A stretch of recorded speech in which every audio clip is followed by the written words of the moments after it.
Ja, hallo und herzlich willkommen zu unserer umgedrehten Unterrichtsstunde. Heute geht es um das Thema Lagerfeuerrhythmus. Warum Lagerfeuerrhythmus? Und zwar gibt es den Begriff Lagerfeuergitarre spielen. Das bedeutet nichts anderes, als dass man solche Akkorde hier greift mit der linken Hand und dazu mit der rechten Hand, darum geht es heute, ein bestimmtes Anschlagsmuster spielt, um einen Rhythmus zu spielen. Und da gibt es einen Rhythmus, der kommt in sämtlichen Liedern vor und den kann man ganz oft benutzen und der wird euch auch noch ziemlich oft begegnen wahrscheinlich. Und deswegen dachte ich, zeige ich euch den heute mal. So, also wie gesagt, um diese Hand geht es heute.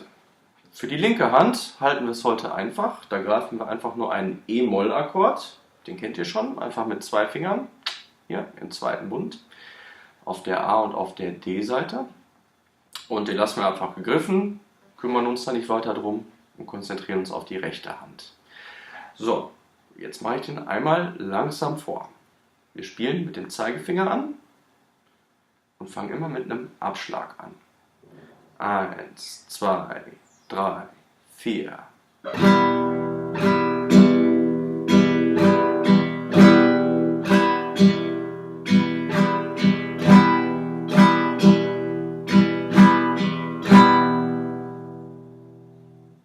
So, das Allerwichtigste ist, dass die rechte Hand, dass die immer durchgeht die ganze Zeit. Immer so eine Bewegung macht. So, das zählt dann nämlich für uns, oder die Hand zählt dann für uns. Und wir können einen ganz stabilen, entspannten Rhythmus spielen. 1, 2, 3, 4.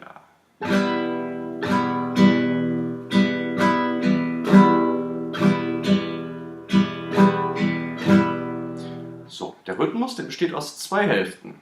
Als erste Übung probieren wir jetzt einfach mal, dass wir 4 Noten ganz gerade anschlagen können. Wir greifen wieder den E-Moll und los geht's. 1, 2, 3, 4. 1, 2, 3, 4. So, jetzt versuchen wir, die erste Hälfte von dem Rhythmus zu spielen. Und zwar spielt man da runter, runter, rauf.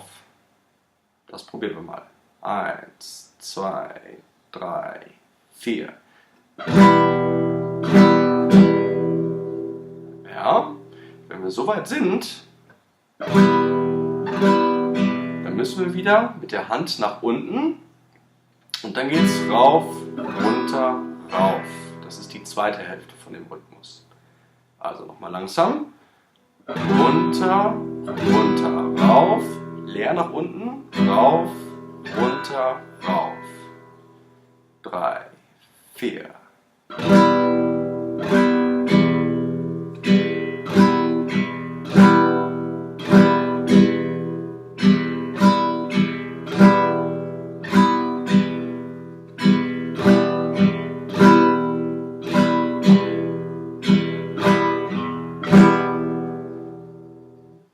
So, unser erstes Ziel ist es jetzt, dass wir diesen Rhythmus ganz locker spielen können, ohne weiter darüber nachzudenken. Weil dann können wir den nämlich in anderen Liedern überall einsetzen, wenn wir den brauchen.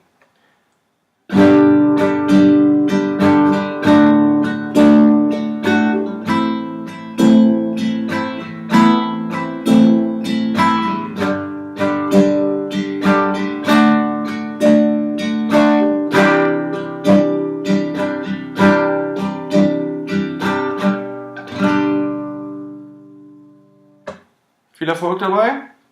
Bis nächste Woche. Ciao.